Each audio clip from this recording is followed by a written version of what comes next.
el tema 3.1, repensar los saberes establecidos, y el tema 3.2, etnocentrismo y dominación colonial. En esta ocasión vamos a revisar lo que es el texto de Uchi Curiel, Crítica postcolonial desde las prácticas políticas del feminismo antirracista. Ella pertenece a la Universidad Central de Bogotá, Colombia, y en este texto nos va a proponer dos posiciones interesantes. La primera es subrayar que la teoría postcolonial se ha fundamentado a partir de una posición elitista y androcéntrica, porque retoma estos paradigmas académicos o se sustentan sobre todo en visiones lógicas masculinistas, clasistas, racistas y sexistas. Y al mismo tiempo nos señala un recorrido de los movimientos feministas negros en los Estados Unidos, como también del feminismo chicano, el feminismo afrolatino, el feminismo indígena. El tema por tratar entonces es la colonialidad del poder, y algo que nos subraya Uchi Curiel es que las propuestas salen desde las luchas por la descolonización, la lucha por el apartheid en África y Asia de los años 50 y 60, así como por las luchas por los derechos civiles en Estados Unidos, desde un feminismo hecho por mujeres racializadas desde los años 60. De ahí que exista una importancia de reconocer cómo es que primero salen o surgen los movimientos sociales y posteriormente se convierten en teorías. Entonces, aquí tenemos que considerar esto, y también nos señala lo siguiente, que existen dos referentes importantes para el análisis de los efectos del colonialismo, y entre ellos se encuentra, por un lado, Aimé Césaire y por el otro, Frantz Fanon. En el caso de Césaire, relaciona o prácticamente elabora su propuesta de la negritud a partir de los años 30 y sustenta su propuesta política subrayando que el colonialismo y el racismo son los vectores fundamentales del capitalismo y de la modernidad occidental. Entonces se relacionan y nos enfatiza cómo es que este colonialismo no únicamente está presente en las relaciones económicas, sino también en el pensamiento, es decir, en las teorías, en los conceptos, cómo es que también influye los valores eurocéntricos en toda esta estructura de las relaciones humanas. Por su parte, Frantz Fanon, en los años 50, nos señala una referencia al mundo cortado en dos, es decir, nos señala que el mundo está cortado tanto por colonizados y colonizadores, y nos señala que los colonizados pues construyen todo un imaginario a partir de sus valores eurocentristas o valores considerados como universalistas. Sin embargo, Fanon enfatiza que hay un despojo del otro. En términos geopolíticos, esto también tiene una consecuencia, así también en el pensamiento y en la acción política. Para Fanon, el colonialismo provocó una deshumanización, es decir, acarrea racismo, violencia, expropiación de tierras, pero sobre todo, a propósito de la deshumanización, nos señala que se convierte a una parte de la población, y particularmente a la población indígena y africana, en los otros. Entonces, lo que propone Fanon es una descolonización como la búsqueda de la independencia, de autonomía, no solamente económica y cultural, o de una independencia de los países que han sido dominados, sino también una descolonización entendida como una lucha política contra la negación de su identidad, es decir, contra la negación de su cultura, contra la reducción de su autoestima. ¿Cuál identidad, cuál cultura? Están hablando particularmente en la cultura o en el autoestima de las poblaciones indígenas, de las poblaciones africanas. Entonces, esta descolonización implica combatir la visión etnocentrista y racista que reduce a las culturas no occidentales a objetos de estudios marginales y exóticos. Y eso lo hemos visto hasta hoy en día, cómo es que todas aquellas personas que no corresponden a los valores europeos del pensamiento occidental, pues se les ha considerado como lo otro, y también en el caso de estas estructuras o estos nuevos estudios subalternos, se hace un acercamiento también a estos grupos, pero exotizándolos, ¿no? Lo que llamaríamos también desde un folclore.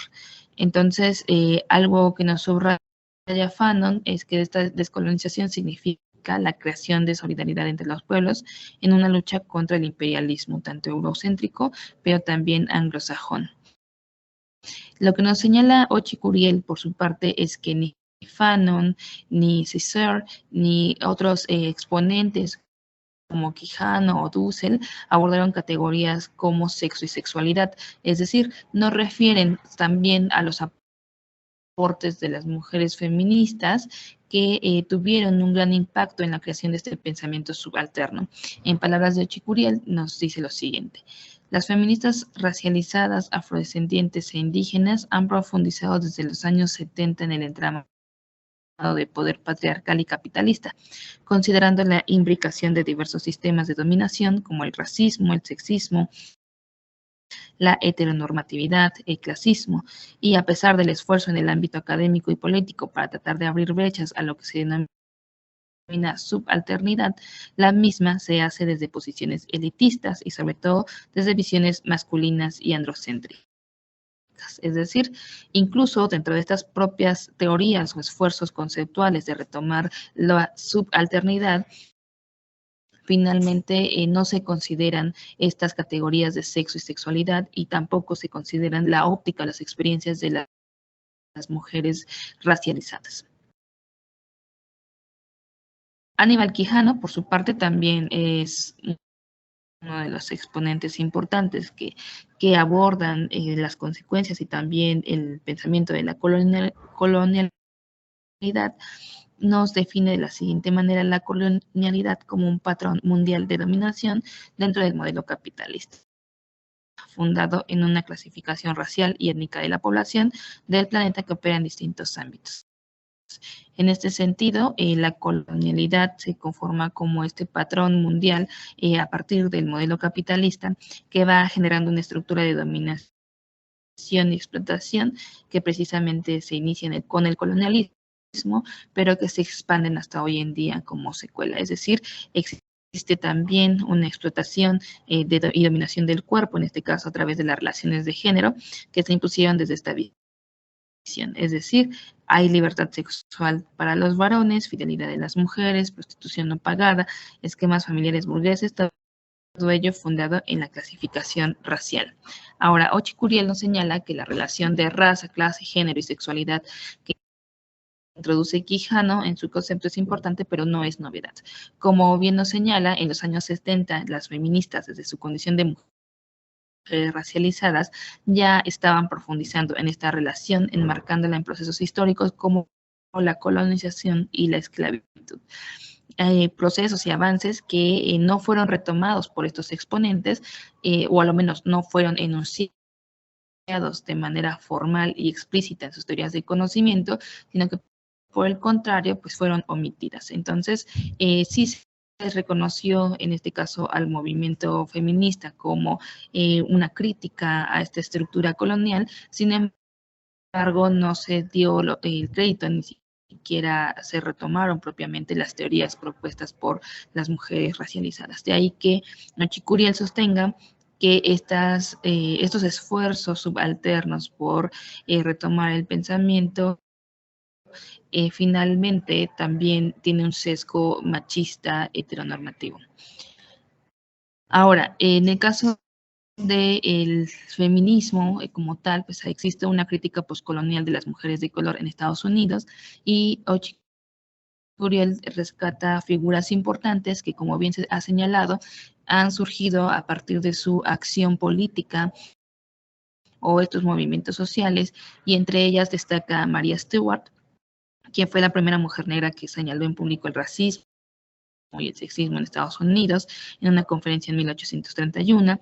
También tenemos a Sojourner Truth con su discurso ¿Acaso no soy una mujer?, que él lo expuso en la primera Convención Nacional de 1851 y en ese discurso también proponía a las mujeres, tanto blancas como negras, ser libres de la dominación no solo racista, sino también sexista. Y esto es importante porque recordemos que las experiencias que las mujeres blancas como las mujeres negras no son las mismas. Sin embargo, Sojourner Truth reconoce que en tanto mujeres pues existe una dominación racista y sexista. En el caso de Rosa Parks, pues con su negativa a ceder el asiento a un hombre blanco y moverse a la parte de atrás del autobús, movió o movilizó a una serie de manifestaciones por parte de la población afro-norteamericana y derivó posteriormente a la exigencia y a una serie de movimientos por el reconocimiento de sus derechos civiles.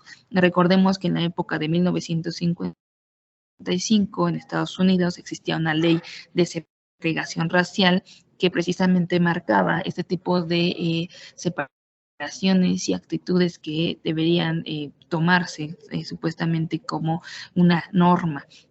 Entonces, Rosa Parks, al negarse, al ceder ese asiento y al no querer pasarse a la parte de atrás del autobús, pues con este activismo, ella impulsa una serie de movimientos sociales que posteriormente se derivarán a reflexiones teóricas conceptuales. Ya hablando en el ámbito propiamente de lo académico y de la investigación, pues nos encontramos con Angela Davis. Ella es un ícono de la lucha por los derechos civiles, no solo en lo académico, sino también en lo político, en el activismo, pero ella enriquece la perspectiva feminista con sus contribuciones teóricas, articulando la clase con el antirracismo y el antisexismo. En el caso de Patricia Hill Collins, como lo vemos también en el otro texto, sistematiza el pensamiento político intelectual del Black Feminism y completa la teoría feminista y la teoría del racismo. Es decir, ella explica cómo el racismo junto con el sexismo y el clasismo afectan a las mujeres. De ahí que genera esta definición conceptual de matriz de dominación. Este es un concepto muy importante porque a partir de esto se comienza a reconocer una serie de dominaciones estructurales que posteriormente se definirán o se denominarán como interseccionalidad. Ahora, en este caso, el Black Feminism interrelaciona teorías como sexo, raza, clase y sexualidad en el marco de las sociedades postcoloniales y da lugar al feminismo tercermundista y al feminismo postcolonial. Otro grupo importante, como nos señala Ochi Curiel, es el colectivo del Combahee River. Este grupo, este colectivo está conformado por mujeres lesbianas de color, migrantes y del tercer mundo, ¿no? Y la lucha de este grupo específico se dirige contra la opresión racial, contra la opresión sexual, heterosexual y clasista, y desarrollan un análisis y una práctica basadas en el hecho de que los sistemas mayores de opresión se eslabonan. Es decir, lo que nos venía señalando en este caso Patricia Hill Collins, pues todos estos sistemas de dominación se eslabonan y de ahí se plantea una interseccionalidad de dominaciones. Barbara Smith es quien es la fundadora y la líder de este grupo y acentúa la interseccionalidad de lo racial de sexo, de la heterosexualidad en la vida y la opresión de las mujeres negras. Por su parte, Cheryl Clark, que también es un miembro de este colectivo, introduce un análisis de la heterosexualidad como sistema político. Es decir, también nos define que la descolonización de los cuerpos y la sexualidad de las mujeres, en este caso, es importante, de ahí que propone al lesbianismo como un acto de resistencia. En palabras de Shirley Clark, tenemos que lo siguiente. La institución de la heterosexualidad es una costumbre que difícilmente muere y que a través de ella las instituciones de hombres supermachistas aseguran su propia perpetuidad y control sobre nosotros. Es provechoso para nuestros colonizadores confinar nuestros cuerpos y alienarlos de nuestros propios procesos vitales, así como fue provechoso para los europeos esclavizar al africano y destruir toda memoria de una previa libertad y autodeterminación. Así como la fundación del capitalismo occidental dependía del tráfico de esclavos en el Atlántico Norte, el sistema de dominación patriarcal se sostiene por la sujeción de las mujeres a través de una heterosexualidad obligada.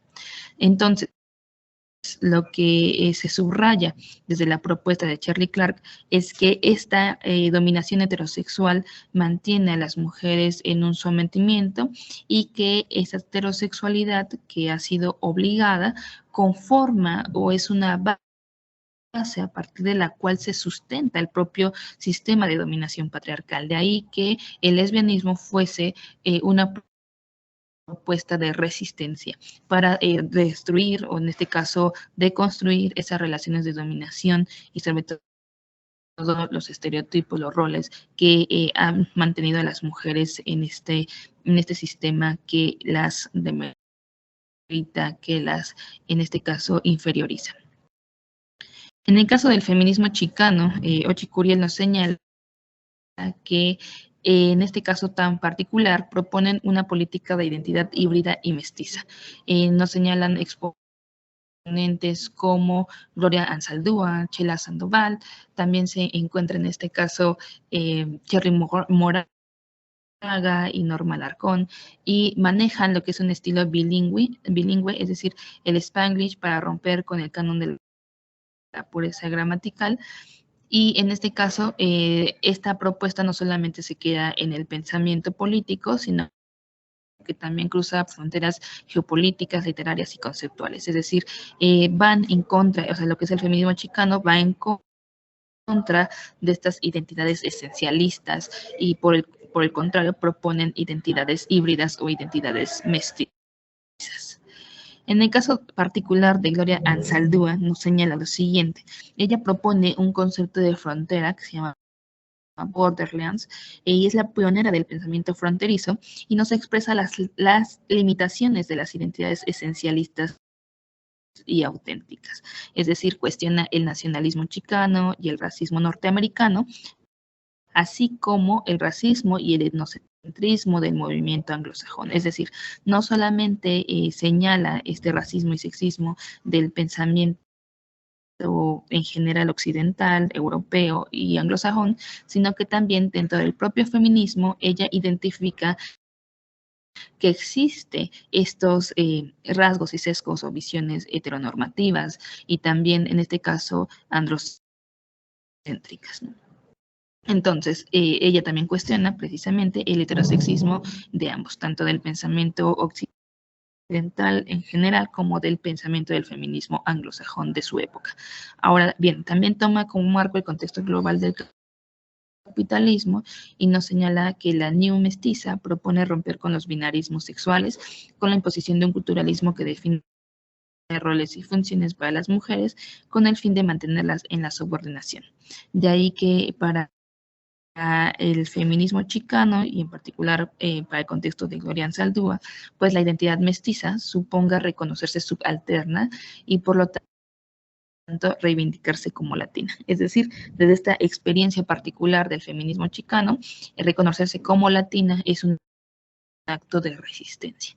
De ahí que Ochi Curiel nos señale que sea importante y lo que también veníamos revisando en otras sesiones, que es importante retomar lo que es el contexto de las propias mujeres, porque lo que es reivindicante en un sitio, en otro lado no lo es. Por ejemplo, desde el tema de las mujeres de Latinoamérica y el Caribe, pues el reconocer el mestizaje es reconocer un sistema de dominación en el cual se negaron identidades, culturas, se negaron a las realidades, incluso al conocimiento que podrían proporcionar las culturas indígenas y afroamericanas.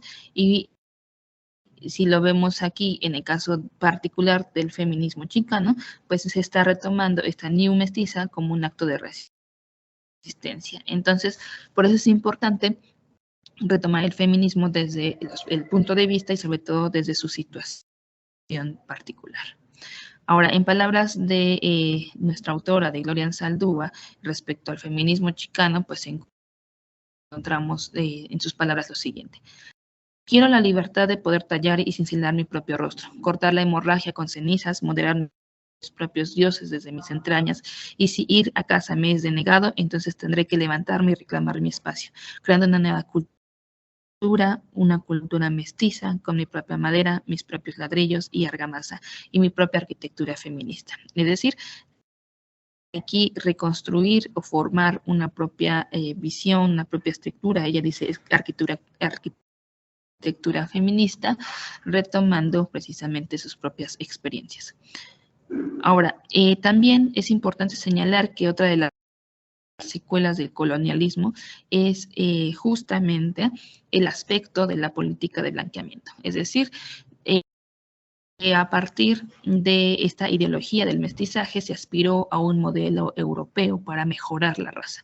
Esta idea fue propuesta incluso por las propias políticas de los Estados-naciones y se implementó, en este caso, en la conformación de las Américas. ¿Esto qué quiere decir? Que no se contemplaron a las poblaciones indígenas y tampoco a las poblaciones afrodescendientes para conformar, en este caso, las repúblicas latinoamericanas. Entonces, ¿qué lleva como consecuencia esto? Que se generara pues un racismo estructural que precisamente sigue vigente hasta hoy en día y no solamente en el ámbito económico, sino también en el ámbito político, en lo social, en lo cultural, en las relaciones cotidianas del día a día. Es por eso que uno de los aportes importantes de las feministas afrodescendientes y latinoamericanas, sea así como las mujeres caribeñas, sea reivindicar y enfocar nuestra atención en esa secuela del colonialismo, en este mestizaje que supuso además violencia y violaciones para las mujeres. Estos análisis, nos señala Ochicuriel, nos permiten recibir desde las aportaciones de las mujeres racializadas este enfoque feminista que incluye la variable del sexo y del género para entender el patriarcado de la instalación de los estados nacionales. Entonces, este punto es importante, es clave, porque además desde los feminismos racializados encontramos también una posición para combatir o hacer frente a esta dominación y esta esclavitud. Por ejemplo, Ochicuriel menciona que las mujeres racializadas también pudieron hacer esas operaciones hormiga o en el caso de abortar a sus propios hijos, incluso para evitar que fuesen esclavizados, y esto como una forma de resistencia a la dominación. En el caso particular de Lelia González, ella traza la genealogía indígena y africana a partir de su concepto de amefricanidad. En este caso, González denuncia que la latinidad es una nueva forma de eurocentrismo, precisamente porque se subestima o se descartan las dimensiones indígenas y negras en la construcción de las Américas. Es decir, al momento en el que no se reconocen estas culturas, no se retoman dentro de la propia conformación, lo que recién comentamos, de que no se fueron considerando en este caso a las poblaciones indígenas y a las poblaciones africanas para la conformación de las Américas, pues termina generándose la latinidad como una nueva forma de eurocentrismo, precisamente por estas políticas de blanqueamiento, por estas políticas de mejorar la raza. Y frente a ello, pues Lelia González nos propone que la amefricanidad es entendida como un proceso histórico de resistencia, de reinterpretación, de creación de nuevas formas culturales, que tiene referencias en modelos africanos, pero que también rescata otras experiencias históricas y culturales. También otro exponente importante es Zuley Carneiro, y ella nos propone ennegrecer al feminismo para entender la relación entre el racismo, el sexismo y feminizar la lucha antirracista para entender los efectos del racismo en las mujeres. Ella lo que realiza es un análisis de la división sexual y racial del trabajo, que ubica a las mujeres en unas esferas laborales menos valoradas y peor remuneradas, como el trabajo doméstico, o lo que hoy se conoce como el trabajo no remunerado, las maquilas, el trabajo informal, el trabajo sexual, y han denunciado como la buena presencia, este tema de la buena presencia es algo importante hasta hoy en día, es un marcador racista y sexista que les impide entrar a ciertos trabajos. Todo ello visto desde las secuelas del colonialismo y la esclavitud. Y hoy lo vemos que este ideal de la buena presencia también se exalta en contextos pandémicos porque las mujeres también se han visto mayoritariamente afectadas al estar relegadas pues a estos trabajos o estos pues sí, prácticamente a estos puestos laborales menos valorados, como el trabajo informal o como en el caso de las maquilas o del cuidado de las personas, de las familias, de hijos, hijas, de ancianos y ancianas, como ha recaído mayoritariamente en las mujeres. Ahora, en este caso, también a partir de esta dominación y estas secuelas de colonialismo, pues se va orillando también a las mujeres negras en particular para no poder encontrar precisamente trabajos remunerados, valorados y dignos. En el caso del feminismo indígena, Ochicuriel nos señala que se retoma una posición crítica postcolonial y surgen como movimiento dentro de los movimientos mixtos de los años 70. La campaña continental de resistencia indígena, negra y popular que se llevó a cabo en 1992. Estos feminismos indígenas tienen en común o comparten la lucha por el reconocimiento de la historia de la colonización, es decir, reconocer que efectivamente hubo una colonización que negó su cultura, su identidad, en palabras de Fanon, que dañó su dignidad, y también por el reconocimiento de su cultura, por la redistribución económica, así como el cuestionamiento a un Estado racista segregacionista, el cuestionamiento al patriarcado indígena y la búsqueda de autodeterminación como mujeres y como pueblos. En este punto es importante considerar que finalmente, a pesar de que existan multiplicidad de feminismos, también encontramos en el feminismo indígena ciertos aspectos en común, como lo hemos comentado en otras sesiones, pues hubo el feminismo, hay feminismos indígenas que no se reconocen como tal, como feminismos. Hay feminismos indígenas que defienden sus creencias, sus posturas en tanto comunidades, en su conjunto como población, pero también hay feminismos indígenas que cuestionan el patriarcado indígena y también buscan otra autodeterminación en tanto mujeres. Ahora, Ochicuriel nos señala que hoy la alteridad, lo que se considera diferente, subalterno, es también potable en el mercado y sigue siendo materia prima. Es decir, para el colonialismo occidental es accesible o es prácticamente una materia prima con la cual pueden sacar provecho, es decir, sacar una producción, un beneficio de estos movimientos sociales, ¿no? Es decir, existe un colonialismo que no es asexuado, sino que sigue siendo patriarcal, además de racista.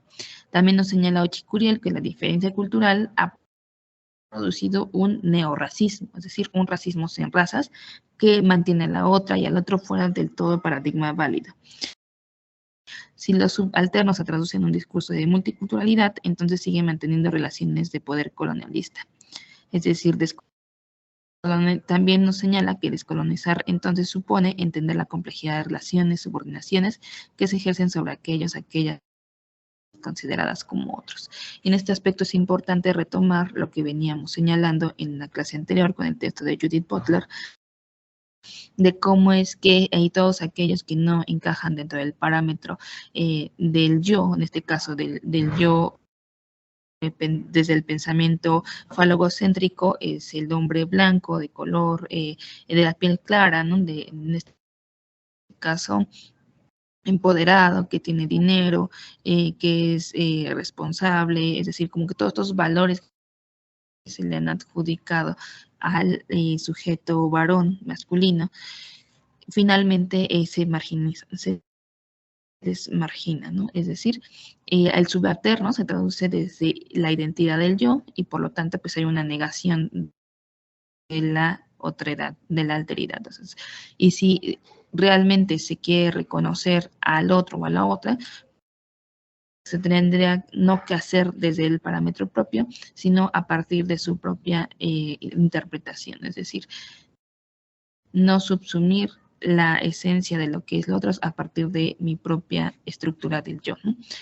En este sentido, es importante también retomar que estas relaciones de poder colonialistas siguen presentes en nuestra sociedad. Es decir, aunque se hable de multiculturalidad, lo cierto es que en las relaciones laborales, en las escuelas, en el espacio público, sigue presente pues toda esta segregación racial. Tanto es así que se mantienen expresiones racistas sin que existan ya razas, pero se mantienen las desigualdades, ¿no? Entonces, finalmente, por eso es que Ochicuriel nos señala que aún así estamos conviviendo en el día a día en las relaciones de poder colonialista. Por su parte, también desde el texto de Mercedes Jabardo, que es una compilación de feminismos negros, retomamos nuevamente otras aportaciones de Patricia Hill Collins, y ella se cuestiona cómo se fundamenta, se estructura lo que es el pensamiento feminista negro, y ella nos señala que tienen como objetivo empoderar a las mujeres afroamericanas, en este caso en un contexto de injusticia social sostenida por expresiones interseccionales, en tanto que estas no pueden estar totalmente empoderadas a menos que las propias opresiones interseccionales sean eliminadas. El pensamiento feminista negro apoya principios generales de justicia social que trascienden las necesidades particulares de este grupo. En este aspecto, Ochicuriel nos señala que los puntos de vista también son importantes, y particularmente Patricia Hill Collins nos dice que estas experiencias comunes que se pueden generar en las relaciones de poder y justicia nos permite también ver que los puntos de vista no son estáticos, sino que existen retos comunes que pueden promover ángulos de visión similares que lleven a saberes de grupo o a un punto de vista común entre mujeres afroamericanas. De esta propuesta es importante rescatar tres ideas. La primera de ellas es considerar que el feminismo negro va a existir siempre y cuando continúen las injusticias sociales sostenidas por las opresiones interseccionales. Esto es importante porque de ahí se deriva de que, independientemente de que existan múltiples feminismos, lo cierto es que tienen en común luchar en contra de estas injusticias sociales, y en este caso, por eso es que Patricia Hill Collins nos señala que trascienden, ¿no? Es decir, estos principios generales de justicia trascienden las necesidades particulares de grupo. Por eso es posible hablar de feminismo, aunque se conozcan múltiples feminismos, porque finalmente trascienden las necesidades particulares de los grupos, ya sean del grupo de mujeres chicanas, del grupo de mujeres negras, o en este caso del grupo de las mujeres racializadas, pues finalmente se unen a partir de las experiencias comunes de estas injusticias sociales que viven y que han sufrido en tanto que mujeres. Por eso es que Patricia Hill Collins nos dice que existe una relación de grupo, es decir, podemos encontrar y promover ángulos de visión comunes que hagan frente a estas injusticias sociales. Algo importante y que se señala en el propio texto es que este pensamiento patriarcal de dominación ha mantenido constantemente esa interrupción, es decir, lo que procura es evitar que pensemos en tanto que comunidad. Es decir, su lucha está entre este pensamiento común. Por eso es importante que, incluso retomando la ética del cuidado, que vayamos reconsiderando y nos hace como reflexionar que pensemos como en estas experiencias que nos afectan en tanto mujeres, y que nos permita pensar en tanto comunidad, en este caso de mujeres que han sido afectadas por estas injusticias sociales a lo largo del tiempo. Entonces, una de estas propuestas, por eso es que se hablaba también de la ética del cuidado, en el que podemos también trascender esas necesidades particulares y pensar en mejores relaciones para vivir en común, para vivir en sociedad. Pues hasta aquí serían las reflexiones del día de hoy. Les agradezco mucho su atención y nos vemos para la próxima. Estaré colocando las siguientes sesiones en la página principal de la plataforma, en cada uno de los subtemas, y quedaremos como al pendiente de cualquier comentario, cualquier duda, lo pueden externar a través de el chat de la sesión que se están colocando en esta plataforma. Pueden colocar sus comentarios o también los estaré recibiendo a través de correo electrónico. Muchas gracias.